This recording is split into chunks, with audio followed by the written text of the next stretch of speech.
Like any other long-form fictional story, Dragon Ball is loaded with retcons. Retroactive continuity is a thing that series that run a long time just happen to have, and this is no different. So on this video, I'm going to discuss the top 10 biggest and most important retcons in the history of Dragon Ball, many of which to this day have changed the series forever. Let's talk about it.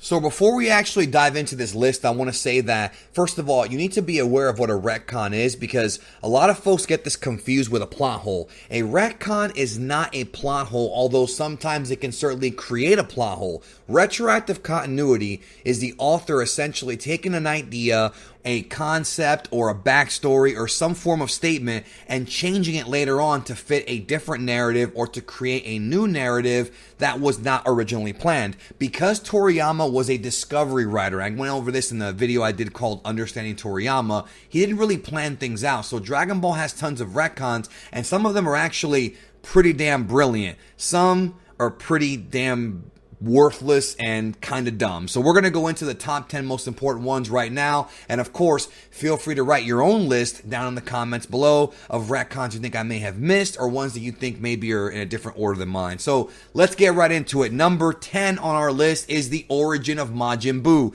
In the original 42 volumes of the manga, the story of Majin Buu was vastly different than what Toriyama would later on say. It was explained to us that Majin Buu was created by Madoshi Bibidi, who was the father of Babidi, which ironically enough was a retcon in itself because later on Toriyama would say that Babidi was a reincarnation of Bibidi, which was not anywhere in the original manga, nowhere until a more recent interview. But the biggest sort of retcon was the origin of Buu because Toriyama would explain that Majin Buu was not created by Bibidi. Instead, he was conjured by Bibidi as a warlock, and that Majin Buu existed since time immemorial, otherwise known as the beginning of time, as basically like a purely evil entity that had always been there until Bibidi conjured him up. Again, that's a retcon. That's not the original story in the original manga. And it's up to you to decide whether or not you like that change or not. Now, number 9 is an interesting one because it could have some different explanations based on the time frame, but Super Saiyan 3. Clearly, during the battle with Goku versus Vegeta, Goku did not use Super Saiyan 3, and one would think, well, why didn't Goku just use it to knock him out and finish the fight, knowing that Majin Buu was about to get hatched? Well, it's because at that time, Toriyama had not thought up Super Saiyan 3. However, we do have notes from Toriyama where he was coming up with a new Super Saiyan form beyond 2 that he was going to introduce into the series, but it's clear that during this time when he was writing this part of the story, he had no plans for that. It seems to be that shortly after this is when he kind of had to think up the new form because he knew he would have Goku fight Majin Buu after Super Saiyan 2 Vegeta failed to defeat him, and he needed a new transformation so that it made sense that Goku was able to go toe-to-toe with Buu as a distraction so Trunks can go and get the Dragon Radar from his home. So we have these notes of Toriyama's original designs for Super Saiyan 3, but clearly based on not just the time frame of the manga, but also what Goku said himself, how he told Piccolo that he fought Majin Vegeta at his max power, that was obviously a lie, or what it really was is a retcon, because Toriyama is a discovery writer. So there you go. Number 8 is one that is really controversial, and that is the tingly back Super Saiyan transformation. Now, I did make a video which some people just did not accept, even though I showed actual evidence and spoke to a real martial artist about where the idea behind the tingly back came from. I will, of course, link that video down below. But this sort of explanation for Super Saiyan is, you know, it's based on an ancient martial arts philosophy, but it's not one we got at all in Dragon Ball. Not when Goku trained Gohan or anybody else. The tingly back thing that Kaba explains to Caulifla and Kale was never discussed until that episode when Kaba explained it. Now understand, this was in Dragon Ball Super, and because we don't have access to Toriyama's manuscripts, this idea may have come from Toei Animation, because remember, Toriyama very loosely worked on Super, and the character of Kale wasn't even his idea. Like, he didn't even come up with that character. So you have to also take into account that this may not be a Toriyama retcon. It may be Toei Animation throwing that in there. So please be aware of that. Number 7, this is a big one, the Potara. Now, once again, this may not have been a Toriyama idea because we know that Toriyama did not originally intend Vegito Blue to even appear in the Zamasu fight. That was a Toei Animation idea that Toyotora would later adapt to his manga, but not one from Toriyama. So the original lore of the Potara in Dragon Ball Z in the original manga is that if you were to put the Potara on, it's a permanent fusion, and it has no time limit. But of course, when Boo absorbed Vegito, they split, and there's all kinds of fan theories. The only explanation we actually got was that Goku felt like the atmosphere is what defused them. But Dragon Ball Super changed all of that, and honestly, it's sort of a polarizing opinion. Some folks love it, some folks hate it. We found out that the fusion is indeed not permanent, that it does last 1 hour for non-god beings, which is why the Supreme Kai, the old Kai fusing with the witch lasted, because he is a god, even though she may not be. Neither Goku nor Vegeta, although they have god forms, they're not actual gods, and that's why they have the 1 hour time limit on the fusion, which of course does run out if you use too much power, because they always use that to get out of fusion. So that is a huge retcon Dragon Ball Super introduced.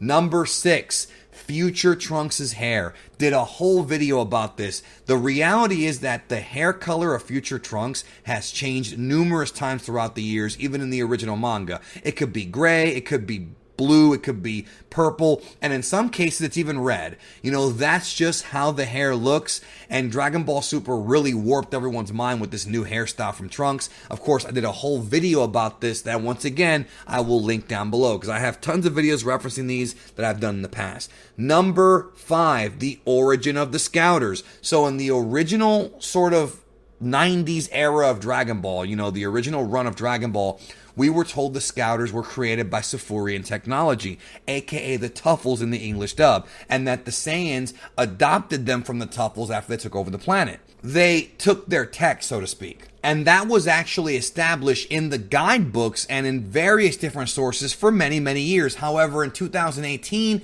that all changed.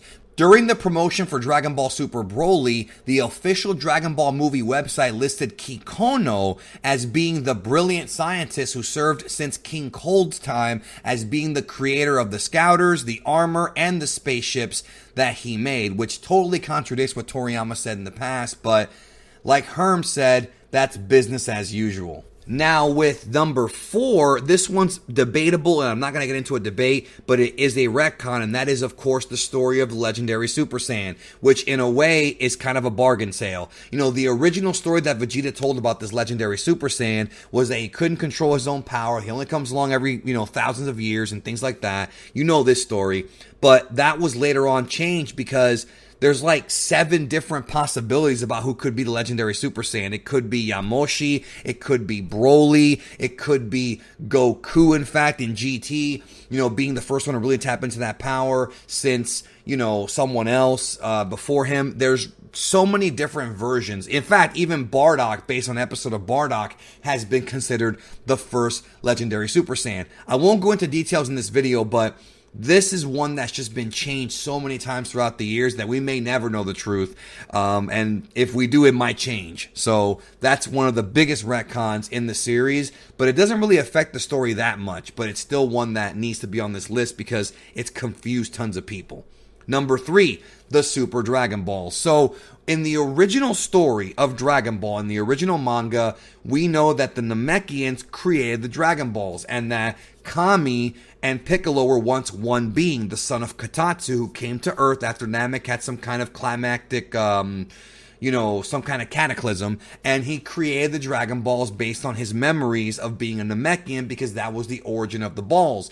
But that's not what we were originally told. In the original Dragon Ball anime, Roshi tells this weird origin story where the Dragon Balls were originally one giant ball and then they slowly became 7 small ones, and that's completely false, and that was bad anime filler because Toriyama had not yet come up with the story of Kami in the manga, and Toriyama never watched the anime back then, so he had no idea they had come up with that. Then later on he introduced Kami, but then it was God, then it was the Namekians, and then it changed yet again in Dragon Ball Super. I believe episode 33, we found out that the Namekians Saiyans had actually shaved pieces of the Super Dragon Balls made by the mysterious being known as Zalama or Zarama and used that to somehow make the Namekian balls. So this has been a consistent change throughout the years, and that's just the way it is. That's number 3.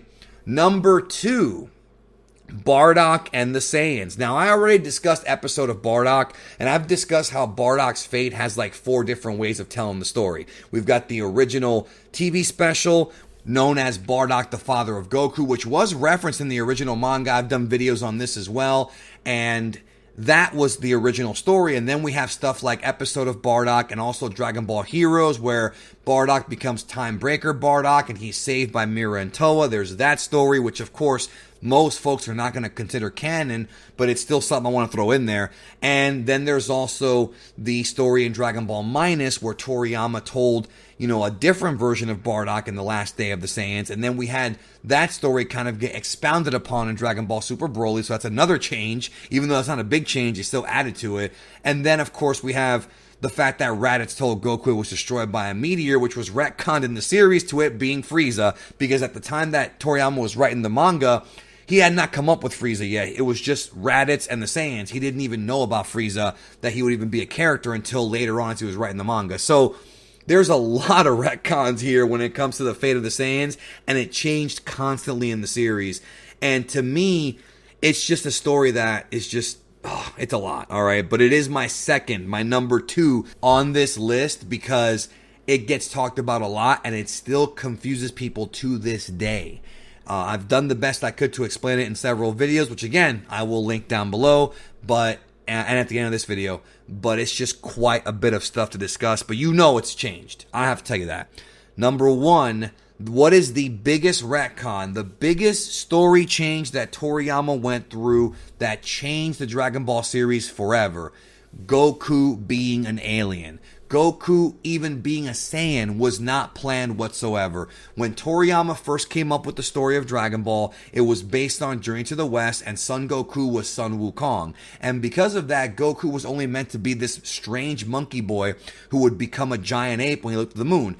And that would be kind of his story. And then when Dragon Ball Z's time period rolled around and Raditz showed up, Toriyama would then create this elaborate backstory involving Goku being an alien, and, then he would later add to it by introducing, Frieza, and then the character of Bardock got put into the picture, and, his father, then Gine, his mother. Toriyama has always added to Goku's backstory as the years and years went by, but none of this was planned.